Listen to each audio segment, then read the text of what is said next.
നടൻ ജഗതി ശ്രീകുമാറിന്റെ വ്യക്തിജീവിതത്തെക്കുറിച്ച് സംസാരിച്ച സംവിധായകൻ ശാന്തവിള ദിനേശ് ഒരു സിനിമാ സെറ്റിൽ നിന്ന് താൻ നേരിട്ട് കണ്ട കാര്യമാണ് ശാന്തവിള ദിനേശ് തൻ്റെ യൂട്യൂബ് ചാനലിൽ പങ്കുവച്ചത്. ചിത്രാഞ്ജലി സ്റ്റുഡിയോസിൽ നിന്ന് ജഗതി ചേട്ടൻ വീട്ടിലേക്ക് വിളിച്ചു. ഷൂട്ട് കഴിയാൻ 2 മണിക്കൂറാകാം, ഇന്ന് സ്റ്റുഡിയോയിൽ മടങ്ങിക്കോളാം എന്ന് പറഞ്ഞു. ഞാൻ ഞെട്ടി. 9:30ക്ക് ഷൂട്ടിംഗ് കഴിഞ്ഞതെന്ന് പറഞ്ഞതാണ്.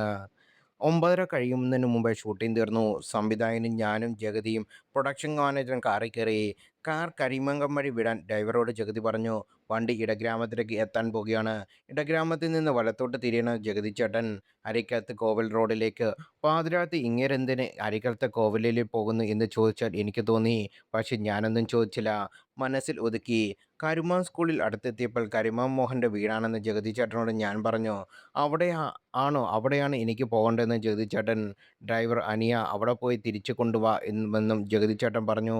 പുറകിലേക്ക് ഞാൻ വെറുതെ നോക്കിയപ്പോൾ മലയാളത്തിൻ്റെ മഹാനടൻ കരിമം മോഹൻ്റെ വീട്ടിൽ എതിർവശത്തുള്ള വീടിൻ്റെ ആവശ്യത്തിലധികം പൊക്കമുള്ള മതിൽ ചാടിക്കയറുകയാണ്. പാതിരാത്രി. കാർ തിരിച്ച് അദ്ദേഹം ഇറങ്ങിയിടത്ത് നിർത്തി.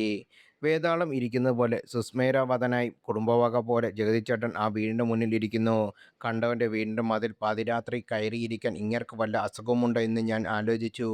ആരെങ്കിലും കണ്ടാൽ അടി ഉറപ്പാണ്. സംവിധായകൻ അനിയനോട് ദിനേശിൻ്റെ കാര്യങ്ങൾ വെടിപ്പായി പറഞ്ഞത് കൊടുക്ക്.